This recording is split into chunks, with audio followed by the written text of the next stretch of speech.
What's good, Maryville? Welcome back to the Droppin Dimes podcast. I'm your host, Noah Cooper, joined as I am every time by Perry Randle. What's going on this week, Perry? Man, it feels good to finally be back, man. We've been off for so long just because of the weather.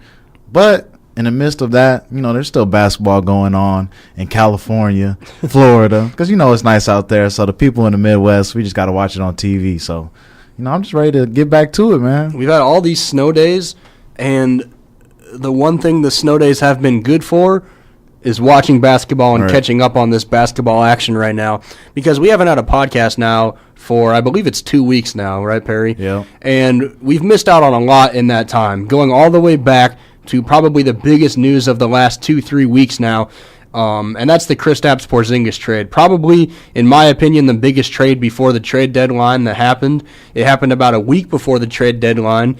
And to just give us some background information on the deal, Kristaps Porzingis, he was traded to the Dallas Mavericks along with Tim Hardaway Jr. and Courtney Lee for DeAndre Jordan and Wesley Matthews' expiring contracts. So, Perry, what was your first reaction when you first looked at your phone or when you first looked at the TV and saw that trade went down? I remember I was working out, and this guy comes up to me, and he knows I have a radio show, so he's like, "Hey, you hear about that Porzingis going to the Mavs? It's about to be done. It's about to be finalized." I'm like, "What? You talking about?" Mavs? Yeah, I was like, "What the heck?"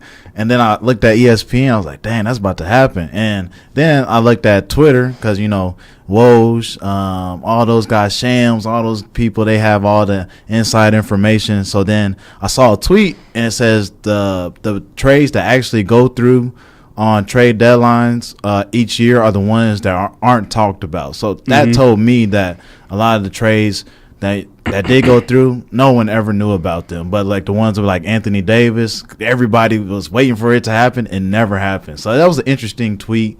But Porzingis to the Mavs, man, that just, to me, that raised his level of potential just being around Dirk Nowitzki. They have similar games. I think Porzingis is a little more athletic than Nowitzki, but I definitely see his potential skyrocketing. He definitely has a chance to be one of the best guys in the NBA whenever he gets healthy again. But like they said, he's shut down for the rest of the season. But hey, next season, the Mavericks, man, they looking pretty good, man. I thought the Mavericks would be a team this year. I think we almost both did before the season started that might try to make a playoff push because they had some pieces. All right. I had thought all along that Luka Doncic was going to be amazing. Last year Last year, this is the one thing I can actually get right. I don't get a lot of things right. Last year I was like, I've been listening to a lot of experts, and a lot of people are saying that his ceiling is literally Larry Bird-esque. All right. And I fully believe after watching what I've seen from him that is possible. Being in that the Euro League is the second best basketball league in the world, they're like, can he play against college players? Well, college players can't even play in the Euro League, So I think this definitely elevates the Mavs, but the whole trade scenario, I thought the way it went down was so weird because we saw in the morning, I think, you probably got the text or you saw from Twitter from ESPN that Porzingis and the Knicks were unhappy with each other, right, and Porzingis wanted to be traded, and he gave a couple teams that he wanted to be traded to. I think the list was like 3 teams long. And then no sooner than 2 hours later, then he's traded to the Mavs. Now that lets me know that something's a little fishy here because a player doesn't just request a trade and then gets traded by lunchtime, All right. I mean, just look at their record. That'll let you know they have the longest streak of consecutive home losses in NBA history. That is ridiculous. Well, they've lost 17 in a row now. Yeah, and I think that is terrible for the league just because New York is one of the biggest markets for them. LA, New York, Boston. These are the teams that the NBA needs to do well if they're trying to make money. So that told me whenever that trade went down is just that, Porzingis is unhappy. Fizdale, he's a great coach, but I don't think he was the guy that's going to just make this whole entire change for this roster to just automatically be one of the top contenders to come out the East. So, and I was surprised that Dallas gave up DeAndre Jordan after all this time of trying to get him. That was crazy to me. That's what Mark Cuban, he was like, get this guy out of here. This is amazing. He did that thing to them back when he ghosted them and went back to the Clippers. They finally got him, and then he's like, screw this guy, ship him off to New York. And then now New York's not even buying him out. So now he's going to be stuck in New York in that horrible environment. I like him there to try to lure in KD next summer. I think that'll be a piece that KD will look at and see that he could possibly build around. So him, Dennis Smith Jr., I think those are some nice pieces. And then they have plenty of money to try and sign another player, maybe like Kyrie, Jimmy Butler. You never know. Yeah, well, that was my next question, Perry. When I look at it from the Knicks standpoint, what do you grade the trade from the Knicks standpoint? Because a lot of people were really not too happy about what the Knicks did, trading away their star guy for essentially cap space, because they're going to have enough cap space to sign 2 max players in the summer. But my original thought of it was their track record hasn't been that great in the past with signing potential star free agents. So how do you feel that that's going to translate to the summer now that they have all this money? Did you like the trade from the Knicks aspect? Well, for the people that are upset with the trade, I'm just want to know what was they hoping for with this team. Like we said, they have 17 straight home losses. That's ridiculous. So they're awful. So with this trade, I saw it as a win-win for Dallas and New York, just because. So you did see it as a win for New York? I did, man. I still don't see it as a win for New York, because if you look towards the future, or if you look towards the past and see what they've done in the past in terms of signing star free agents, in terms of missing out on LeBron, Wade, and Bosh in that year, eventually getting Amari Stoudemire for like 4 months, just all the free agent blunders that they've made in the past where they could have signed another guy, they signed the wrong guy to a big deal. I don't want the Knicks fans' hopes of getting Kyrie Irving and Kevin Durant to turn into, Boogie Cousins and a Tobias Harris or something. Would that be bad? Compared to what they have now? It wouldn't be bad, but it's no KD and Kyrie. You can't compare what you don't have to what you do have all the time. And they're giving up their star guy in this whole deal. Hey, that is just fine. He wasn't playing anyway. It will work out for the Knicks if they can sign Kevin Durant or if they can sign Kyrie, in my opinion. Then it's a good trade. But I don't think yet. I think right now it's a bad trade for the Knicks until we see what they get in free agency, because that's what they were going for this whole time, right? I mean, yeah, you're right. I just think that, a guy like KD, no one knows what this guy wants, to be honest. We don't know if he's going to re-sign with Golden State. I just see him trying to go to that market. He said in a interview, he said that all he's trying to do is play basketball and make money. He wants to get as much money as he can in his next deal. And he already said that he really doesn't want to. He didn't say exactly, but he kind of alluded to that he doesn't want to play with LeBron. And he's probably not going to go to the Clippers. So I could see him making, a change of destination, go to New York, go out to the East, dominate the East. And a guy like Kevin Durant can easily try to lure in a guy like Kyrie Irving, any of those other guys, maybe even Boogie Cousins, since they're playing together right now. Boogie Cousins signed another $5 million just to try to get another ring. Right. You never know, but I see it as a win-win just because nothing is going to change. If they keep on losing, they were doing that before. Well, speaking of Kevin Durant, I look at his situation, and I always have, as you got 2 options. You can either go to James Dolan's Knicks organization that's been failing for the last 30 years, basically, that hasn't really been in title contention since the 90s. Or you could stay on the Warriors with all these other all-stars, and you can create one of the greatest dynasties in NBA history. And to me, that's way more appealing than going out to New York. And it's always going to be more appealing to, fans. But for some reason, I try as a player, you got to. That's still got to be so appealing. I keep trying to say it. I haven't really figured it out yet, but there's some idea that I'm working on is that winning is not addicting. Losing is more addicting than winning is, and I don't know why. And I really could see when you lose, you really want to win. Like why didn't it motivate Kobe and Shaq to win? They knew they could. Are you saying Kevin Durant's getting tired of winning at this point? I'm saying that's no longer a motivation for him.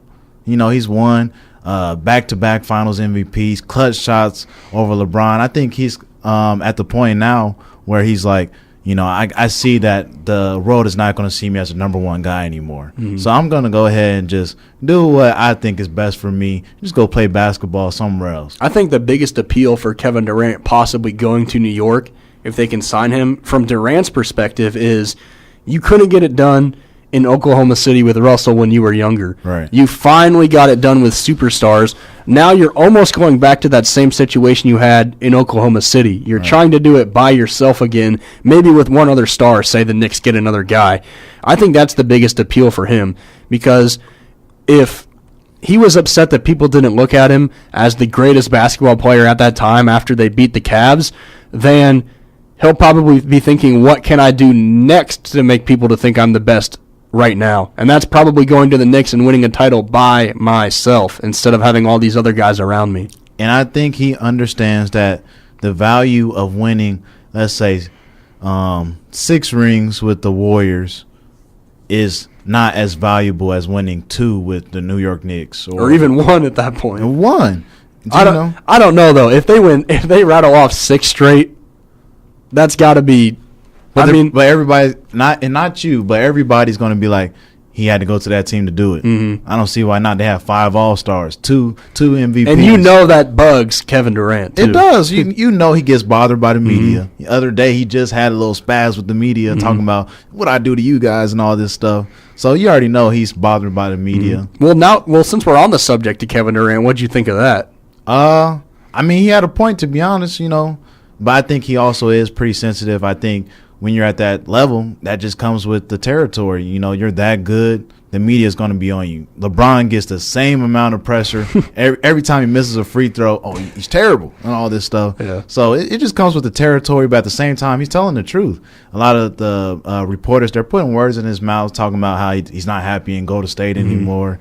But then sometimes his actions kind of go along with what the reporters are saying. So I think it's a twofold thing, but he's definitely not wrong. But I think if it was me, which I could easily say it, I'm in the Studio C in Maryville, Missouri. But I think if it was me, I would just try to tune all that out, focus all of my energy on playing basketball, which he does pretty well. He's got an MVP and a couple titles now. But I just see it as him just getting fed up, getting frustrated. But at the end of the day, he's winning. And that's really what it comes down to. And another guy that's gotten back to playing basketball here in the last week, the last couple games or so, is Anthony Davis. That was probably the biggest storyline of the last 2 weeks since we had our last podcast, which was, are the Lakers going to get Anthony Davis? What are they going to have to give up to get Anthony Davis? How much are the Pelicans asking? And none of it actually mattered in the end because no deal was done, and no talks were even done for the last couple days or so. So what did you think of the whole Pelicans-Lakers fiasco that went on for about a week and a half, Barry? It was definitely entertaining, Oh, it was entertaining as hell. It was very entertaining just to see everything. But like I said earlier, the trades that are so public are the ones that usually don't go through. And I saw that in the tweet, and I was like, man, that's so true. Well, you know why I don't think they go through, too? Is because, to be public, the team has to leak that these offers are happening. Right. A Pelicans PR guy or the GM or the president, they got to be leaking this information out to guys like Woj that this is the offer that we're getting. So when offers aren't leaked, they probably have a higher chance of actually being happened because the team actually cares about getting the offer done more than they are about leaking the offer out. And I just think with LeBron being in L.A. and, he's trying to win a title in L.A., of course, everything that goes on wherever he's at is going to get a lot of attention. Yeah. And, there was the dinner that him and AD had right after the game over winter break. So there was just a lot of media attention going on. So, like I said, it was definitely entertaining. I never thought that AD was going to go to the Lakers right now. I will say that just because I didn't see the Lakers giving up Kuzma, which they eventually did in the offer. But then all I saw was the Pelicans just being unbelievably petty. Oh, my gosh. It was ridiculous. And then, they were doing it on purpose by the end. Exactly. And that's what Brian Windhorst went out and said. He said, they was just trying to get back at the Lakers for basically tampering and trying to get AD, him sitting out and stuff like that. Well, I mean, we've seen the reason I thought the trade would go through originally is because we've seen Rich Paul, we've seen Clutch Sports pull this type of thing in the past. They're Illuminati, man. I'm sick of it. They're like, hey, LeBron needs these guys, and then what happens? LeBron gets these guys. Right. And it seems like every single time they say that they want the guys, the deal goes through. The teams oblige. The Pelicans, I talked about this on the Weekend Sports Kickoff. Like, the Pelicans organization, the owner has just recently passed away, so his widowed wife now runs the organization.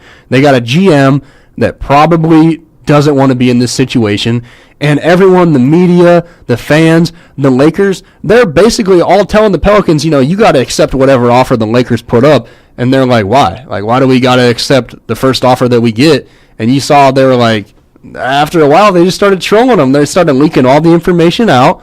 They were mad about the tampering, and then that just caused a whole bunch of disrupt in the Lakers locker room. And now we've seen effects from that here in the last week and a half from the Lakers' young core being all disrupted. I thought the peak of the pettiness of the Pelicans, that was a little bit of alliteration right there, the peak of the pettiness of the Pelicans. But I thought their peak was when they took out AD out of the video, out of the intro video. Well, they took him out of their header on Twitter, too. It was ridiculous. Like, well, that's when I thought he was going to be traded. I was like, all right, he's gone. Well, I didn't know. I thought he would probably have to sit out for the season. They're going to sit him for the rest of the season since he said that he wanted to be traded. But I was like, he might still come back if this trade doesn't go through. Well, now at this point, the NBA, I mean, they basically told the Pelicans, you have to play Anthony Davis. Right. You're paying him. You got to play him. But the Pelicans, they put him on that minutes restriction because they don't want this guy to get hurt. Because he's still got another year left in his contract after this. So if he gets hurt, his trade value is going to go way down for the offseason if they want to make a deal with the Celtics or whoever they want to make a deal with. So it's going to be way harder to trade him if he's hurt, obviously. So if you're the Pelicans, like, I was thinking, like, dang, I'd almost take that fine over possibly Anthony Davis getting hurt and then getting nothing for him. Of course, there was all the Lakers talks, but I also saw New York almost being a destination for Davis. Possibly. Well, they said it was decided that Porzingis didn't want to re-sign in New Orleans, and that's one thing that if you're New Orleans, I felt like that even if the Lakers gave up all those young guys, I would probably take that deal, but none of those guys are a marquee name. Right. Maybe they could be a marquee name 7 years down the road, but if you're the Pelicans and you already have the lowest attendance in the NBA, you're going to want guys that sell tickets. Right. You're going to want guys that are marquee names that are going to bring fans to the arena. And if you're Dell Demps, if you're the Pelicans, management, you're thinking like, is Brandon Ingram, is Kyle Kuzma, are they going to sell all these tickets? They're no marquee names. So that's why I was thinking they're probably going to wait to try to do a deal with maybe Boston so they could possibly get a marquee name in the offseason that's actually going to want to re-sign in New Orleans, because that's a big part of it too. I mean, a lot of players don't want to play in New Orleans. Well, then you got to ask if Kyrie wants to still stay in Boston. Mm-hmm. There's a lot of that going on. So there's a lot of questions right now. Too many questions for the NBA, and that's what the NBA has been really good about lately, is just having those little narratives off the court that just makes the on-court game so much more special. Mm-hmm. I love all the pettiness that goes on between like Joel Embiid and Russell Westbrook. That stuff is just what makes the NBA the NBA. So, well, Joel Embiid yesterday, he said like F the refs somehow. He's getting a hefty fine for that. He was upset about that no call on Al Horford down the stretch of that game, which that was a much needed win for the Celtics for sure, especially with Kyrie being out. That was one that they needed. On the road, too. Sheesh. Because we saw what they did the last two games. They blew that huge lead against the Lakers. The Lakers had got their franchise record, and the Lakers looked like the game before they looked like they don't even belong on an NBA court. It turns around, they go out and beat the Celtics. I started texting my buddy Ryan. I was like, the Lakers, they might be making a run for this. I said, I know they got the second hardest schedule in the league, but they got LeBron. And then we see they go and lose to the Hawks, And then from the Celtics standpoint, you lose to a Lakers team that's kind of distraught at this point. You blow a huge 18-point lead. You follow that up with a 28-point loss to the Clippers, or a 28-point blown lead to the Clippers. You lose by 10. morale had to have been down in that Celtics locker room. So I feel like they needed to win. But also I felt like it was almost a must-win for the Sixers. Even though they've been playing so well, they're only 1-7 this season against the Raptors, the Bucks, and the Celtics. So they need a big marquee win against one of these top teams in the East, I feel like. And kudos to Philly management for getting Tobias Harris, man. That was a great pickup in my opinion. I think, he's an unselfish guy, played for the Clippers, so, he was able to really work on his game and be that number one guy. And like I say, he's an unselfish guy, so if he goes to a team like Philly, he doesn't need the ball as much. And that's what Embiid said in a post-game interview the other day, is that he really enjoys when he's down there in the low post and then he gets double, he's able to kick it out to somebody who can knock down those shots. So I just love Philly getting a dog and Tobias Harris. And I really see Philly, man, they're really close to making my prediction change of Boston coming out the East. On paper, if I look at every team on paper, I like the Sixers the most, especially their starting lineup. All right. Especially their starting lineup. Now, picking up Tobias Harris at first, I was like, that's an easy dub for the Clippers. Like, easy. They won that trade. I saw what they had to give up, and now I think it was pretty even compared to what the teams gave up, because I feel like teams weren't really biting at Tobias Harris. This is a guy that his contract is up in the offseason. The Clippers weren't going to be able to re-sign him. They already offered him a deal last year, and he declined it. So he wasn't going to stay on the Clippers. I just feel like teams weren't really biting at getting this guy. And, I have here they had to give up Wilson Chandler, Mike Muscala, Landry Shamet, a 2020 first-round pick, a 2021 first-round pick, 2 second-round picks in that deal. So a lot went down into going into that deal. And that 2021 Miami first-rounder is one of the most coveted draft picks in the NBA right now. So I kind of feel like, in a way, it was a pretty big win for the Clippers. And as we've seen from the first 2 games that Tobias Harris played on the 76ers, it was a pretty big win for the 76ers as well, even though I feel like they had to give up a lot to get him. I think it was definitely a win for the Clippers just because they're looking to get Kawhi next summer. And now they got these assets. Right. They can trade them. And, it's also a more desirable destination now that you have these guys. Landry Shamet, he can get you a bucket from. For sure. He had 8 threes earlier this season. So, he could shoot the ball. And then Mike Muscala, he get you a bucket. He's a tall, lengthy guy. But now he's on the Lakers. So. Oh, he's gone? Oh, dang. Well, never mind. You didn't even know that? No, man. I don't watch the Clippers. What the heck? Bro, they traded Muscala to the Clippers, right? And then, 20 minutes later, they traded him to the Lakers for Zubac. Well, hopefully that works. At least, the point is that the Clippers, they're on the come up. And I like what they've been doing. I like what Steve Ballmer's been doing lately.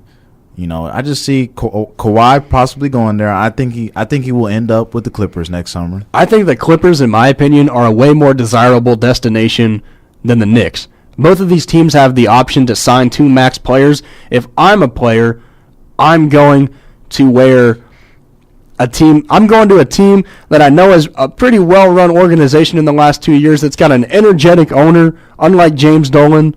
Got Steve Ballmer, pretty energetic about his team, willing to spend money on his team, willing to give players a lot of money, and can put a lot of other guys around you at that point as well. I feel like they have a lot more better assets to trade for, to get other players, and to get young guys on their team compared to the Knicks. Well, when comparing the Knicks and the Clippers, for a specific player, I just have to question what's their motivation. Is it winning? Is it money? Because if it's winning, I'm going to the Knicks because you can get your money. The Knicks? Yeah, I'm going to the Knicks. Who? The Knicks. I'm getting my money, and I'm in the East. Boy. We can make a run for the title. Hey, that's fine with me. I'm going to it's the changing of the guard right now. Is LeBron in the playoffs right now? Hell no.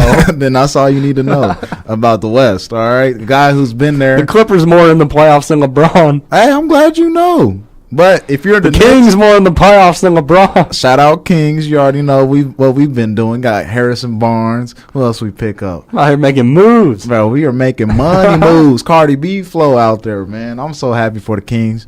But if I'm comparing, it just matters what the player's motivation is. If it's KD, I just see his motivation being money at this point. Hey, if it's money, if it's winning, I'm going to the Clippers, all right? I'm packing my bags up and going to, the Staples Center. Well, that's the thing. That's another thing. How much money are you trying to take?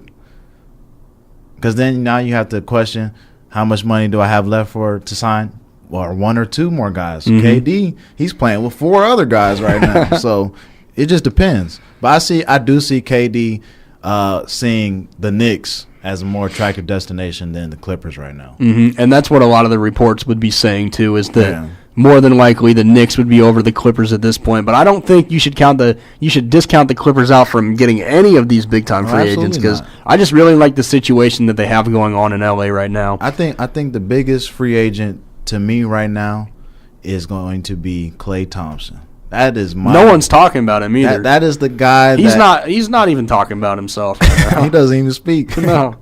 But I see him.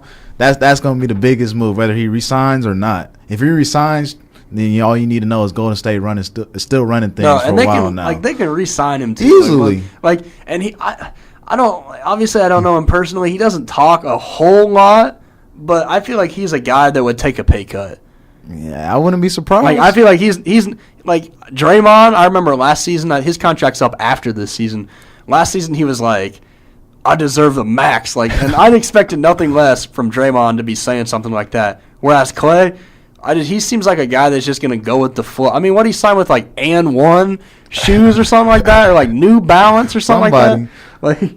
Somebody off the radar. I don't know. I was like, hold on. I was like, this guy's the type of guy. He's just would straight up take a big old pay cut to stay on this team. Honestly, he's just comfortable in his own skin, and I could see him trying to stay comfortable with the teammates that he has right now. I think, whenever there's turmoil on the team, you never really hear his name. He just goes out there and shoots that 3 ball. He doesn't even dribble. Hey, but when they lose KD, he doesn't even have to worry about taking a pay cut. Oh, that's fine. the Splash Brothers, man. DeMarcus might stay. He ain't staying, boy. If he stays, I'm gonna be mad. Why? I wasn't mad last year. Honestly, I still probably won't even be that mad. But like low-key, I'll be pretty mad. In the NBA now, we've seen it all. It's hard to get mad at certain moves. Like I wouldn't be surprised. The last move I was really mad about was KD going. When DeMarcus signed, I was like, I said they're gonna win anyway. Like, oh well. The dang Warriors. No, the only move I would be mad is like if LeBron joined the Warriors. Like, what the heck? I'm not watching the NBA. Forget my show. I really might switch to full-time NFL if that's the case. I'm switching to golf. I'm switching to the AAF or whatever. Screw NBA at that point. Bro, I would be upset. But other than that, I don't get mad at moves anymore, man. For sure. Hey, let's go over some more trades here really quickly. What you got for me? Another big one, I think this is probably the next biggest one that happened, was the Marc Gasol trade to Toronto. The Raptors, they lost Valanciunas, Wright, C.J. Miles, and a 2024 second rounder, and the Raptors, they picked up Marc Gasol. What did you think of this move, Perry?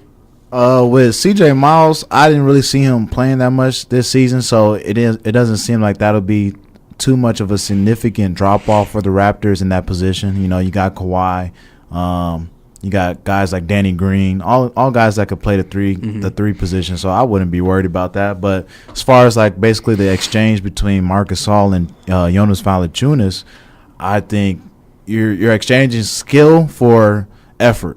And I think that's what Valanciunas was. He's just an effort rebounder. And I just hope that Marc Gasol is able to mesh well with those guys. You saw. Well, you're getting like a seasoned vet in a guy like Marc Gasol. He's been in the playoffs plenty of times. You know, did you see the video about him not knowing the warm-ups? No. That mug was funny, man. They was on the ground doing their usual warm-ups. He was just standing up, just awkward. So hopefully it works. I don't know if it will, but you're definitely getting an all-star, so that's a plus to any team. I feel like he's a guy that would fit in pretty seamlessly with like anywhere he went. So I feel like Toronto would be no different, especially with the organization that they have ran in Toronto right now. For me, when I first saw the deal, I liked it. Like if I had to rate the deal, I'd give it like a B plus in that range. But for me, it's like giving up those 3 guys and getting Marc Gasol.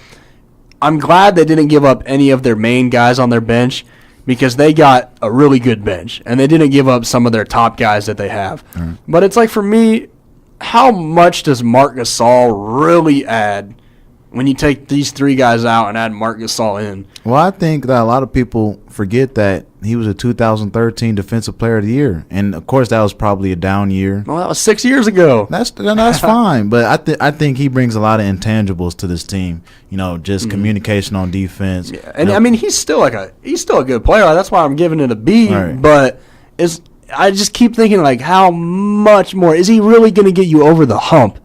Is what I'm thinking, and we won't know until we find out. And it's just all about situation for most players, unless you're like LeBron James. But if you're Marc Gasol, you just got to hope that you're fitting in well with this offense. You have your number one guy, Kawhi Leonard, who doesn't need the ball too much to be effective, and then you have Kyle Lowry, who's also a ball handler that's not too selfish. So I definitely could see it fitting, but I just don't know personality-wise if it's going to fit or not. All right, now, Perry, let's get to one last trade before we have to go. We're running a little overtime right now. Talking about Harrison Barnes.